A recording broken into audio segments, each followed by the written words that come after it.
Hey guys, just when I thought I was free from the clutches of Marvel Legends for at least a couple days, I managed to snag yet another new figure, and we're going to take a look at the Walgreens exclusive Fantastic Four series Invisible Woman, Sue Storm, Sue Richards, whatever you want to call her right now. This figure has hit the internet quite a while ago. Somehow your bigger toy reviewers managed to get her early, your Shartimus Primes, your Pixel Dans. They had some inside connections to get her 3-4 months before she ever hit store shelves. I would love to know how. That would be great. But she has arrived in stores now. I found her in Kentucky on the 22nd of May, so you should have a pretty good opportunity to get her soon. So let's take a look at packaging real quick.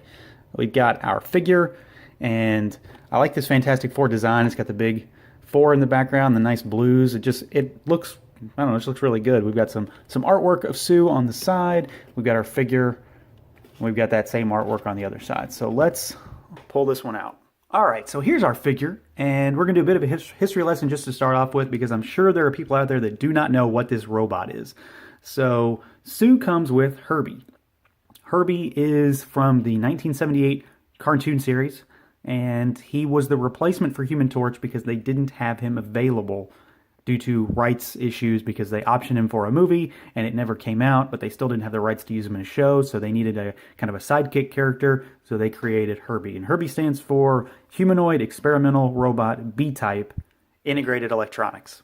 That's pretty much it. They needed another character because they didn't have the full team when they decided to make a Fantastic Four show, so they made this robot instead. So, cool little thing to add. He doesn't do a whole lot, but we'll talk about him in a minute. We're going to talk about Sue first.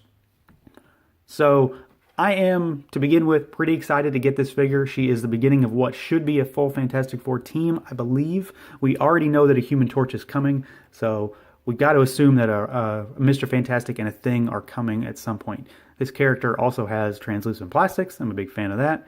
And we're going to go through the normal stuff. We're going to start by talking about the body itself, because I'm pretty sure that the majority of this figure is parts reuse. I believe the head has a lot of Enchantress in it. You can see that there. I mean, there's the general sculpt, I think, is pretty much the same. Hair is obviously different. And then the body is, as best I can tell, the same body that they have used for Jean.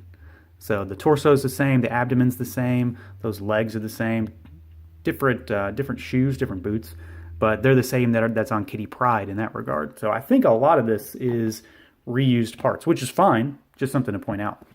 So we'll do the normal stuff first, do articulation, paint, sculpt.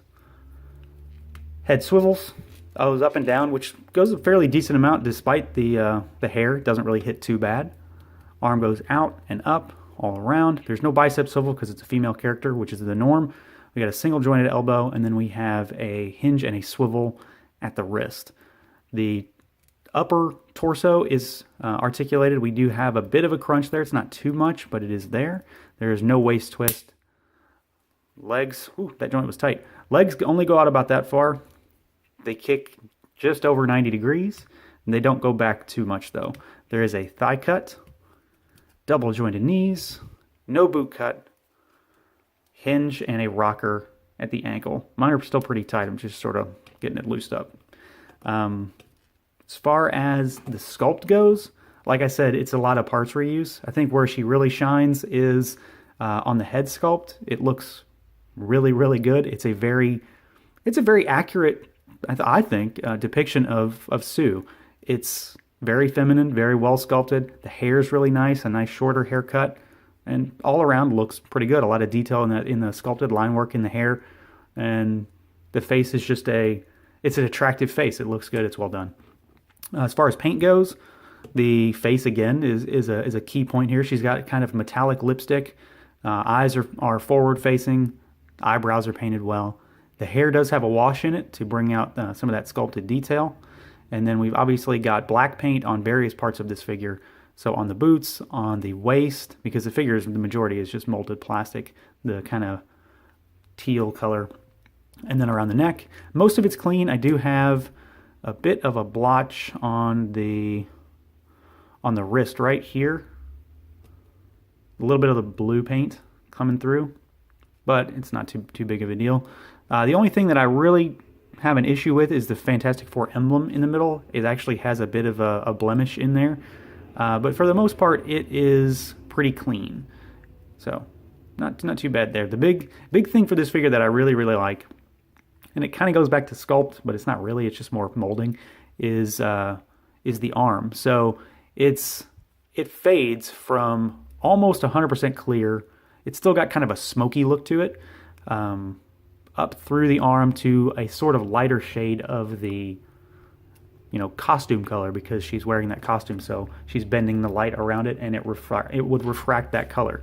So I think that's really cool. Looks really good. I like the use of the translucent plastics there. Obviously, her left hand is opaque, but, and we'll skip to accessories, at least the one that she includes. There is another accessory that is a hand that is kind of style pose. So we'll pop this one out, and we'll put this one in to where she is just turning her left hand invisible.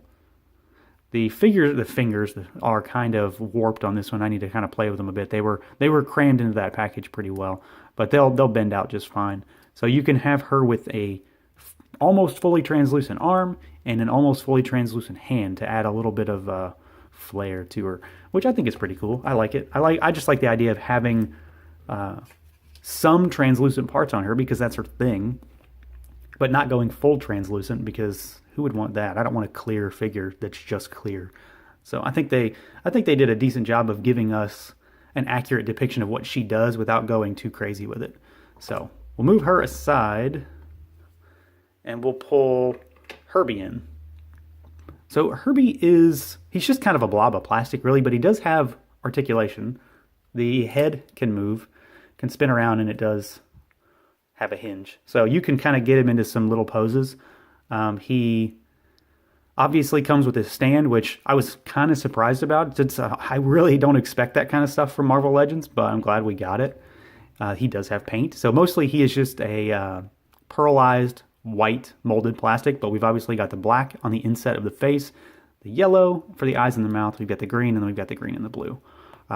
So I think it's cool. I mean, for what we normally get for Marvel Legends, you would kind of think that Sue would be all you would get. I mean, you're not asking too much when you just get this out of a Legends figure. Usually they come with more, but oftentimes they come with less.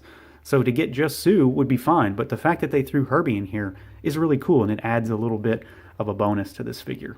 All right, so overall, I'm pleased with this. I'm glad I found her. I've been kind of hunting for her, waiting to find her, and she was the only one on the shelf, so I had to snatch her up. There are a few little paint blemishes on my figure, but for the most part, she looks good. She is what I think of when I think of kind of a classic Sue Storm, Sue Richards, Invisible Woman, whatever you want to call her right now. And to get Herbie on top of that is just an added extra.